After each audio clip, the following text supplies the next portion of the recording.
And I proposed to my wife while I was in Germany, and she said yes. So I knew that we were going to get married, but she never notified her mother. So I come home, and we kept writing in Spanish, by the way, and we're still married after 73 years. She's right here with me. And she never told her mother. So here I am, I knew where she lived. I knocked on the door, and my future mother-in-law answered. He said, "Who are you?" I told her, "Mama, Agapito Lara, don't you know about me?" She said, "No." I said, "What do you want?" She said, "What do you want?" I said, "I come to see Magdalena." She said, "Well, why?" She said, "She promised to marry me." She said, "No, this is not going to happen. What needs to happen, you need to send an emissary and ask for her hand." And there was one man that was all he would do. You'd pay him $10 and he'd go and speak in your behalf. It had to be special rituals, sort of, you know. So I couldn't pay the man because I didn't have any money. I had the $350, but didn't have any money. So my mom and dad went and asked for her hand in marriage for me. But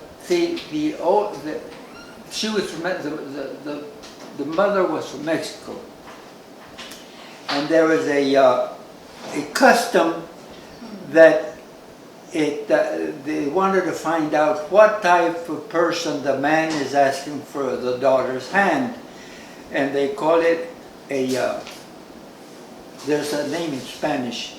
It's a certain amount of time for the future mother-in-law to find out how the husband-to-be to her daughter. And it's a 30-day ritual, you know. She would ask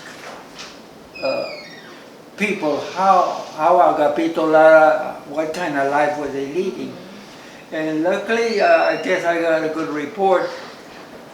But then we had to wait 30 days before she could answer el sí or el no, the yes or the no.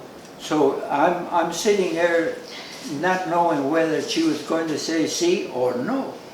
So my dad and mother, they went back to find out the answer, and she said that she was satisfied with my character.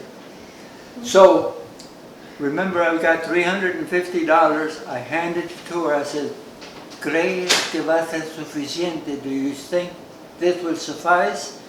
She said, "You can believe this if you want to."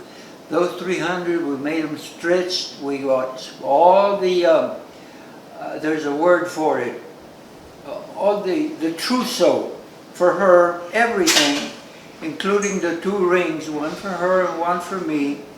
The food, the music, everything was taken care of with the $350.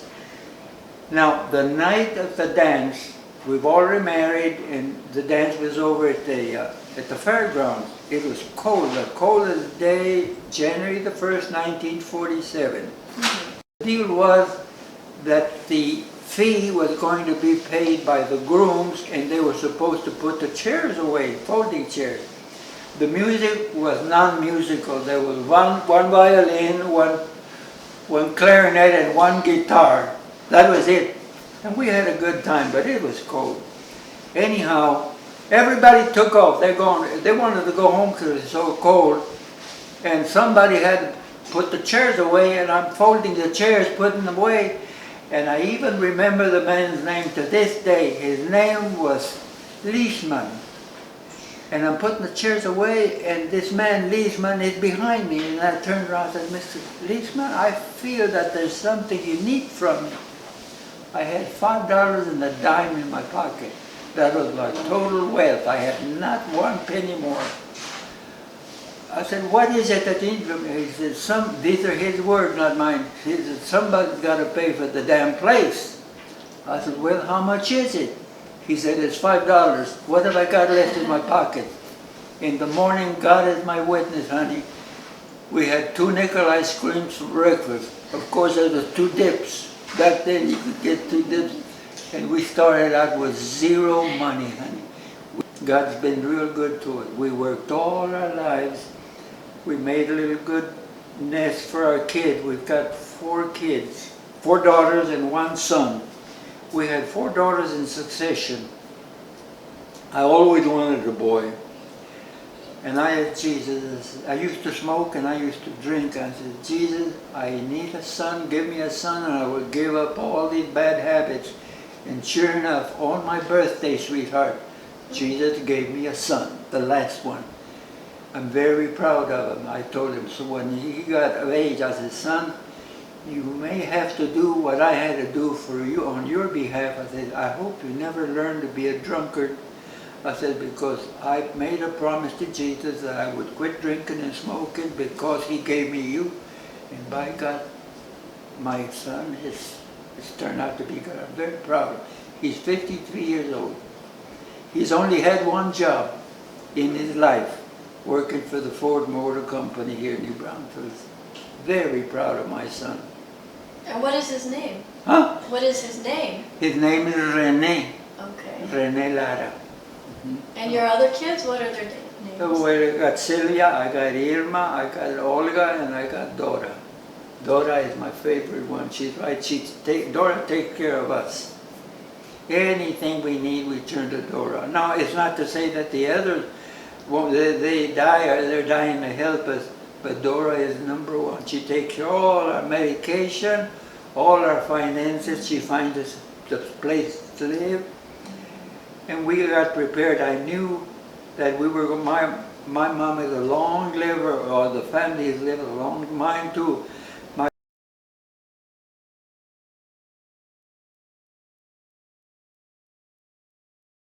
grandfather on my dad's side, he died when he was 99.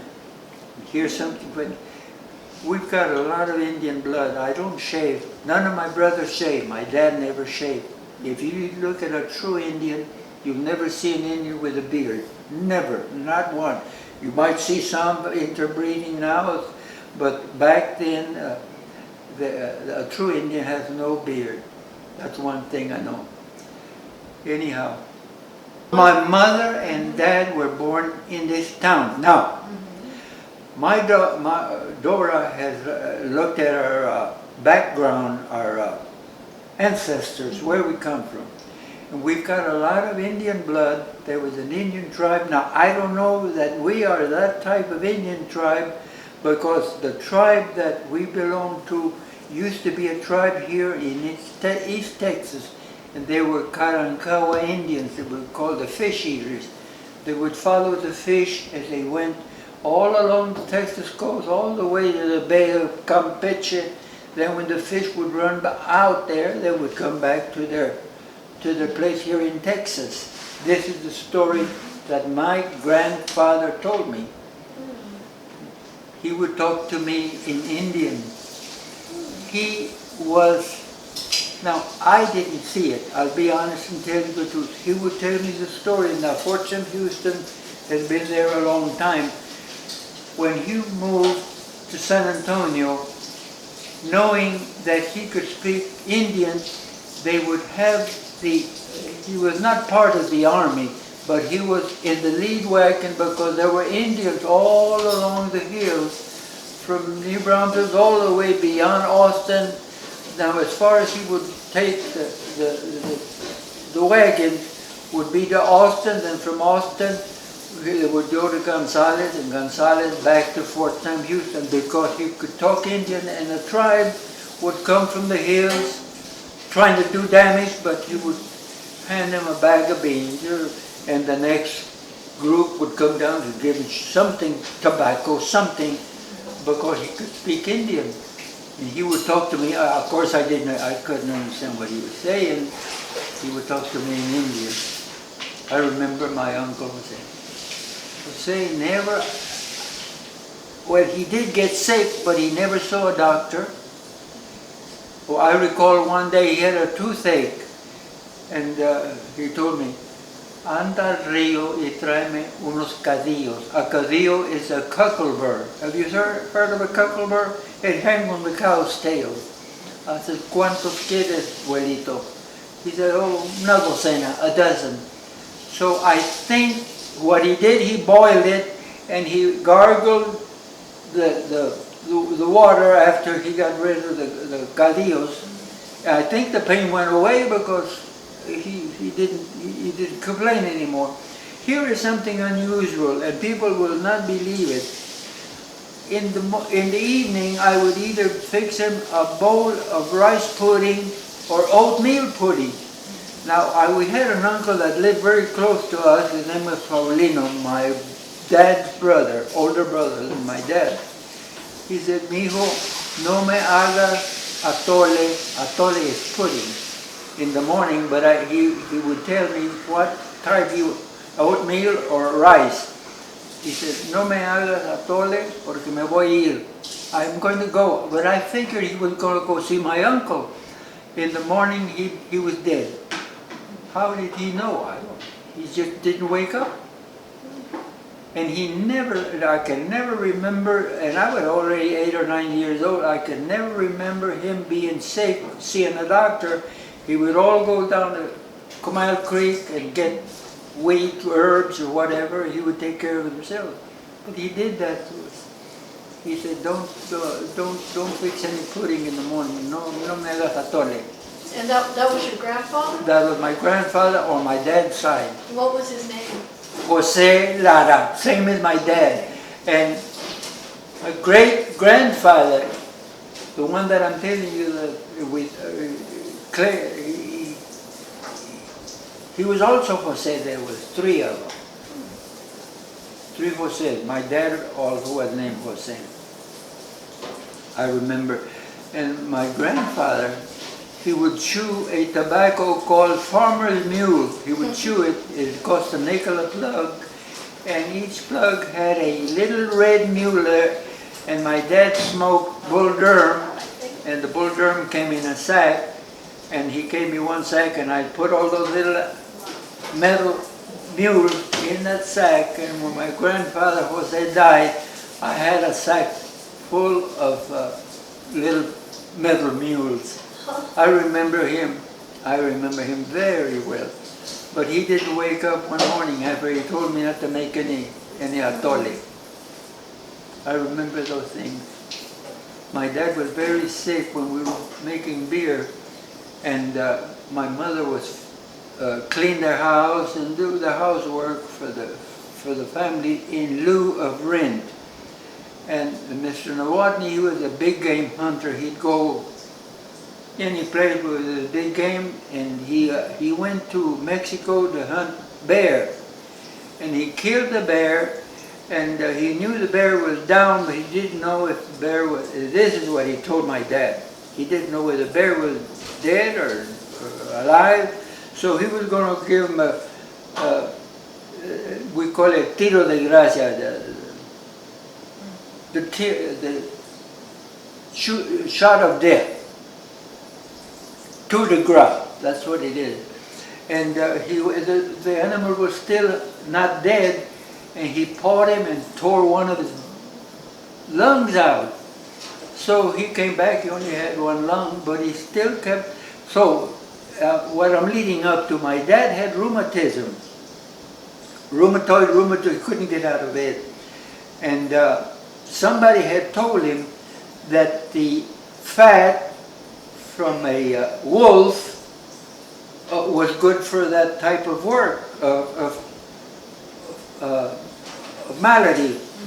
And my mom was working for the lady, and one day the man found a pair of wolf cubs. He brought them home. He was going to try to see if he could make them tame. He had them both in a cage, and the woman would come out and feed them every day. The animals were already adults. One day the lady came out to feed him, and the wolves attacked her. So the man got mad and came back, and he killed both of those wolves.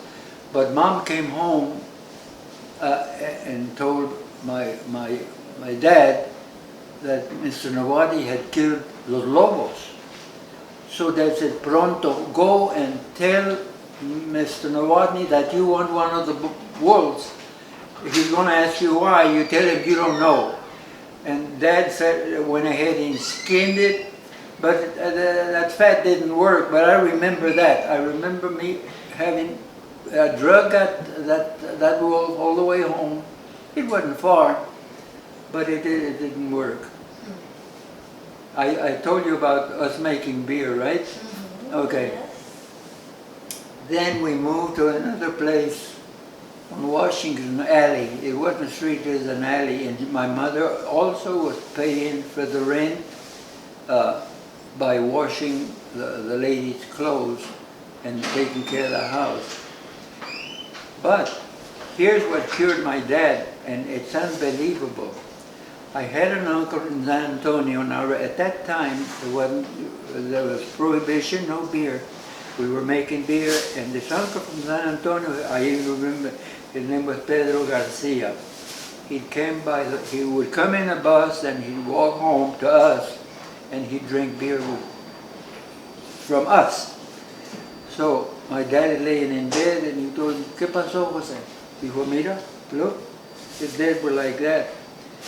He said, what is it? The doctor said, dice que es reumatismo.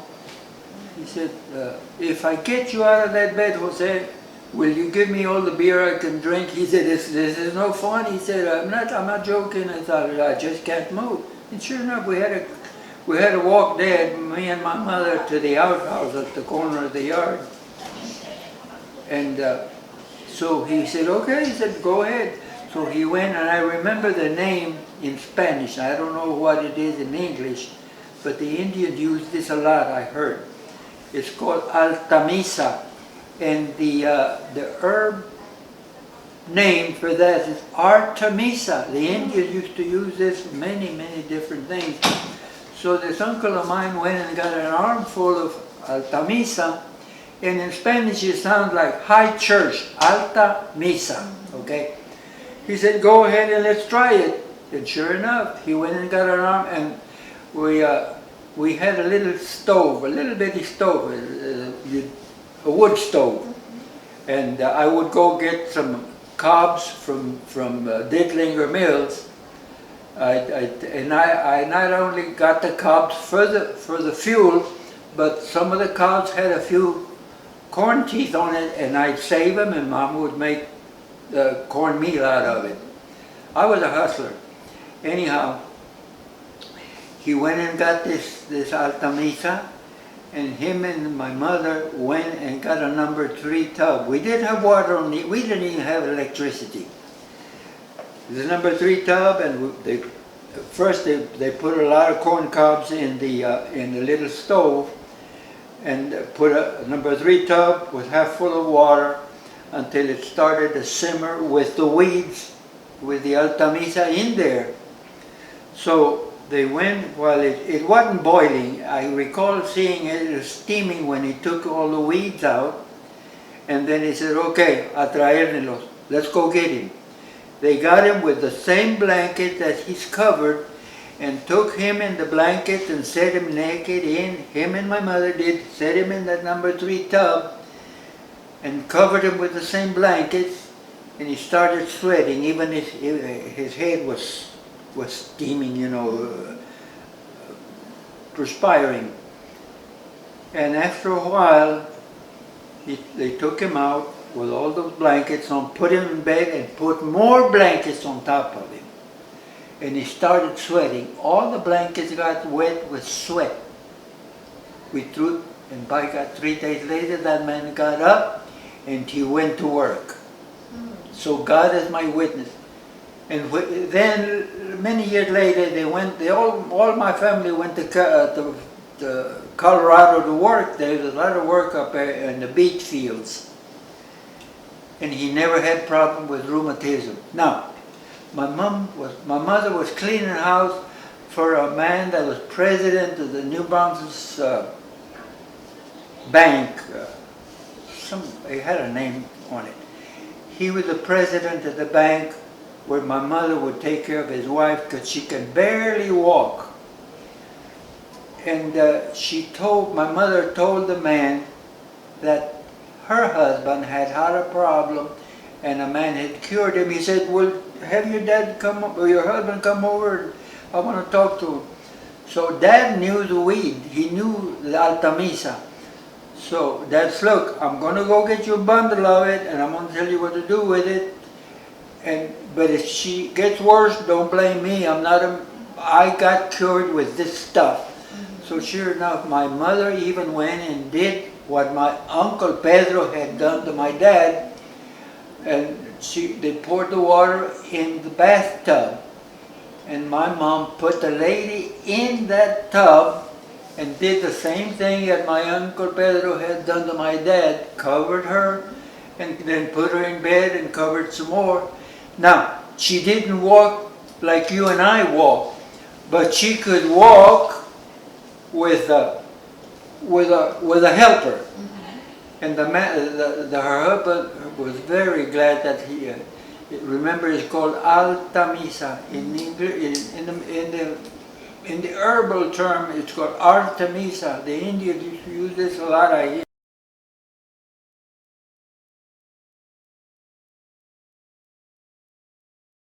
I came back from the war. I was working at a textile mill. It paid very little and I hated that job, and I'm going to tell you why I hated that job. I had a halfway decent job because I was getting, me and the man, my partner that I was working, we were getting paid on production. Now everybody's getting paid by the hour. Now what department did you work in? It was the drawing in department, it was called, the drawing in. Now, I had a kind of a unique job. See, the looms, where the cloth is made, you come in, somebody come with a humongous roll of different colored threads.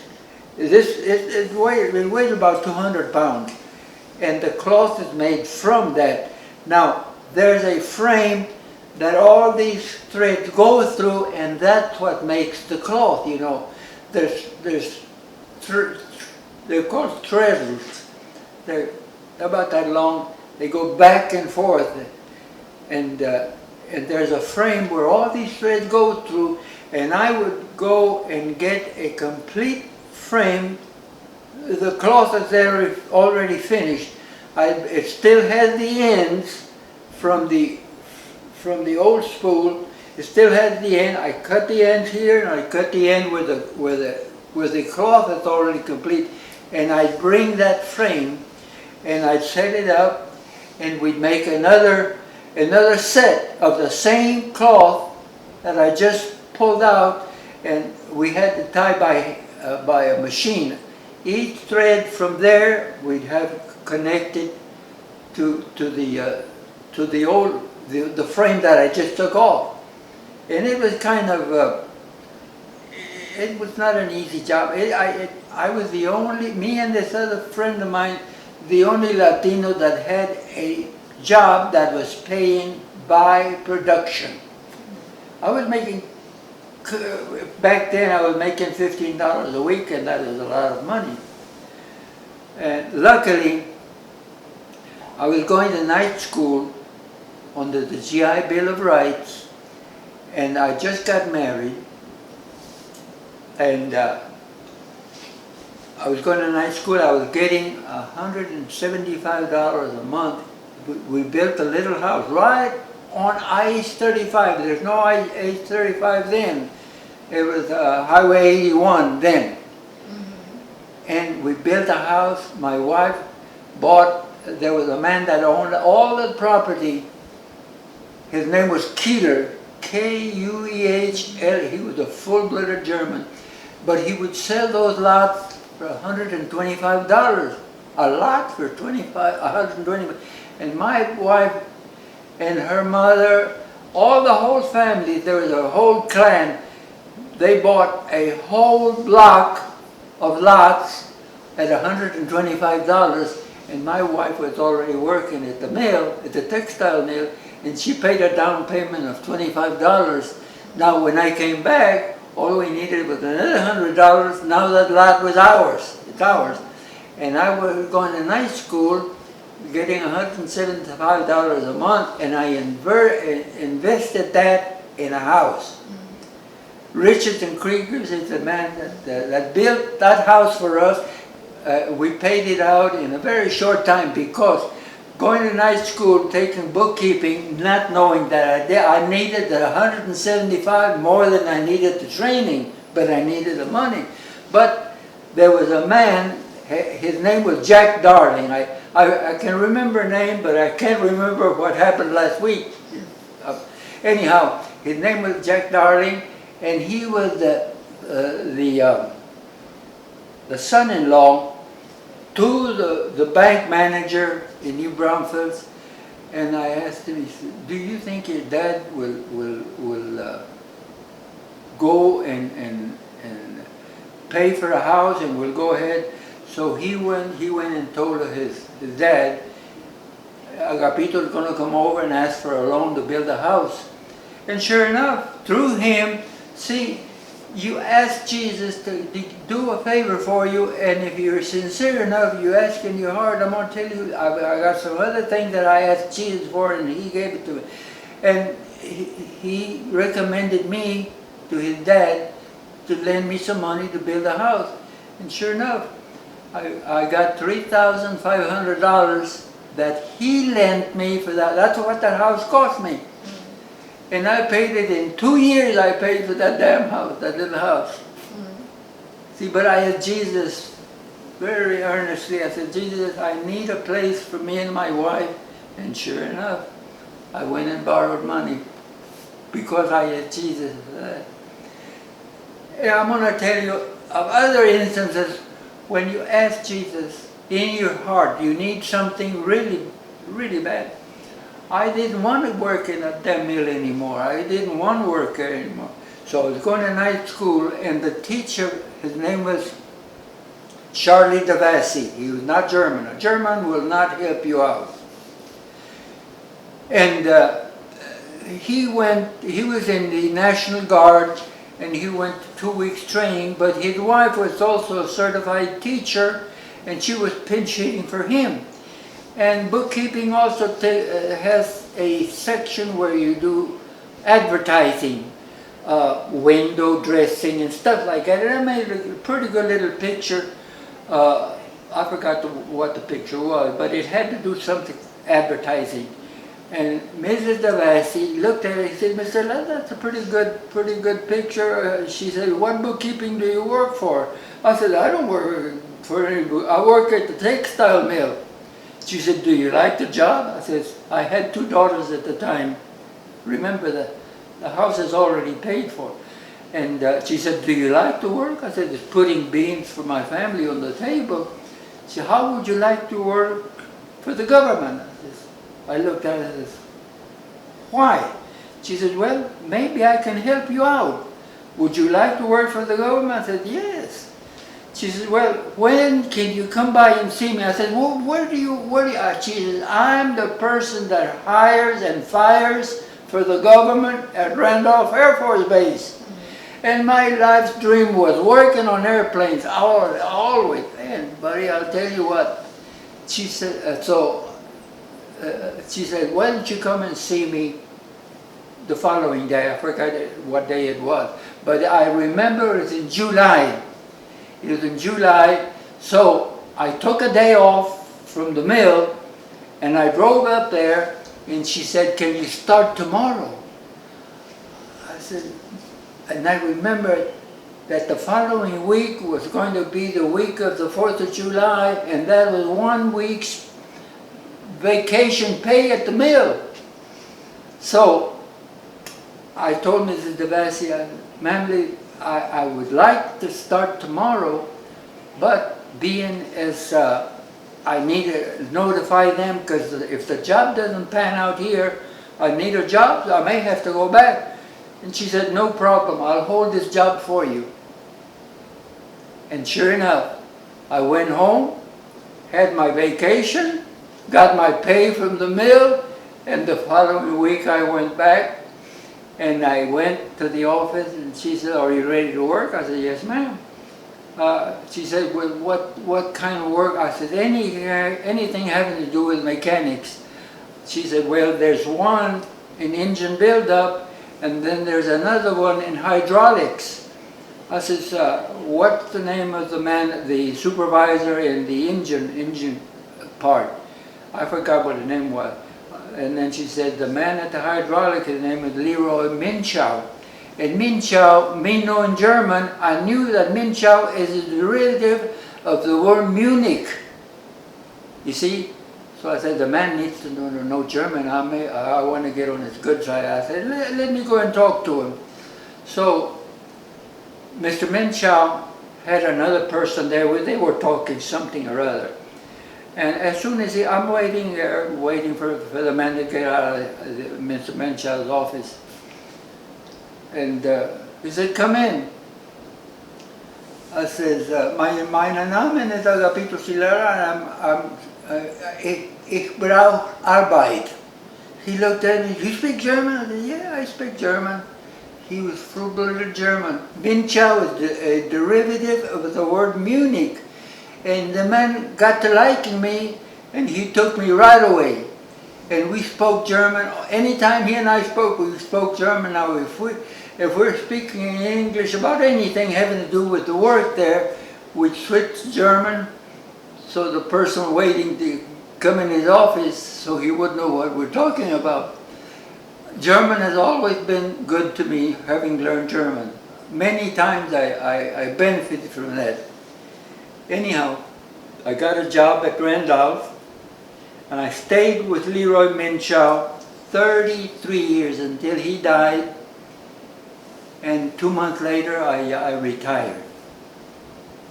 I love that man, and I love the work that I was doing, because you can progress if you can do your job and you do it well. I became a supervisor, night supervisor, for millions and millions of dollars in assets. All those airplanes are expensive, and you better know what you're doing if you're gonna do well. I became a supervisor for the whole night shift, the whole damn room. I had 15 civilians under me and 12 military, and I knew. Now there's some mechanics that are good, some of them are not very good. And you had to know what the abilities of each one of them that you had on your vehicle. You dispatch them. And depending on what kind of work is going to be done, you got to pick one of the workers, but you cannot pick. Because if you got through working on a job right now, you go to the end, you don't get another job until all the others have been at the job. Now, some mechanics are not good, but a pilot needs to get on a mission or a training mission in 30 minutes. If he doesn't get his mission done in 30 minutes, he's got to go back and get another mission, and he's going to have to wait. Now, he wants that goddamn aircraft green so he can go ahead and finish his mission and then go home. So the guy that I sent on a job, I knew he couldn't finish it. The job is a little bit complicated. But the man that just got out of the job, he's very good. I'd call him, "Hey, let's call him Jimmy. Jimmy, I want you to go take a job." He said, "God damn it, I just got off a job, but look what I'm going to do. You finish that job and you go home. But you stay home, don't go honky-tonking, because I may need you again." And he's glad to do it, because he's going home, and he doesn't have to come back if he behaves. And he appreciates that, because I did that to all of them, you see, and I kept them all happy. If you can't do your job, don't worry about it. Come back here, and you won't do a job until the other. But the man that just got through doing the job, he finished that job, he's happy, I'm happy, the pilot is happy, and everybody's happy, you see. If you treat people right, they'll go to hell for you. I found that out. Treat everybody right. So I had the whole night shift on my own. Whatever happens there, you finish. A mechanic finishes the job. There's 3 types of jobs. There's a Red Cross. It's a very serious job. A red X is not very serious, but everything that is done on an aircraft, one particular aircraft, those records stay for 5 years in the record section.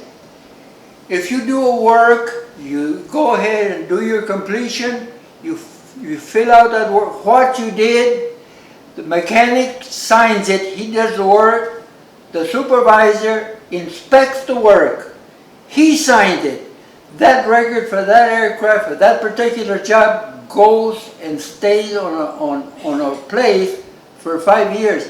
If that aircraft has an accident in Oklahoma, for instance, and that work is something that you had to do 4 years ago, they'll call the mechanic and they'll call the supervisor that signed the mechanic's work, and he's got the answer.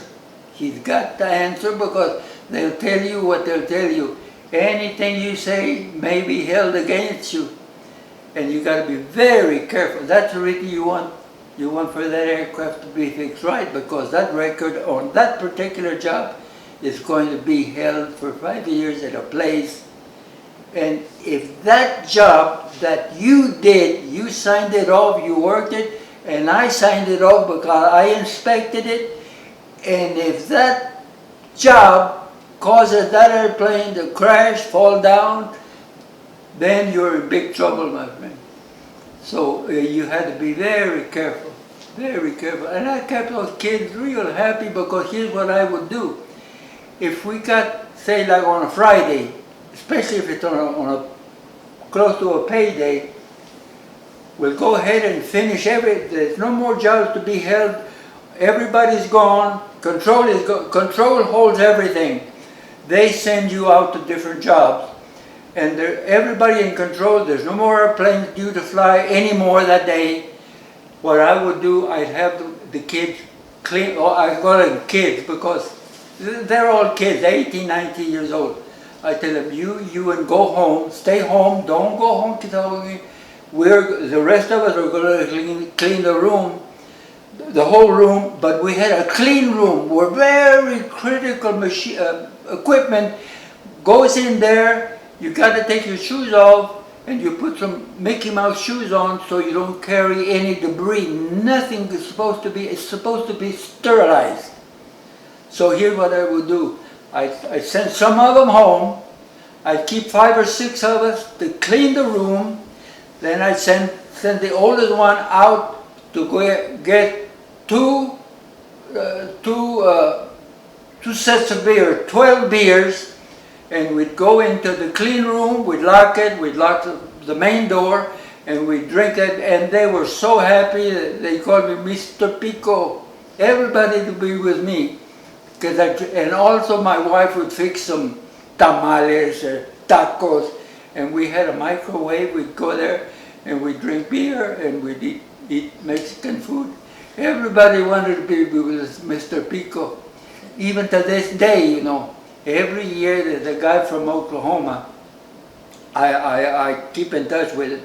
He comes by and he sees me. He keeps track of me. I'm a 93-year-old fogey. Of course, now he's a grown man now, but he was 18, 20 years old at the time, and he comes and sees me because I treated those kids real nice, real good. I'll never forget the days I spent at 33 and a half years I spent at Randolph every night.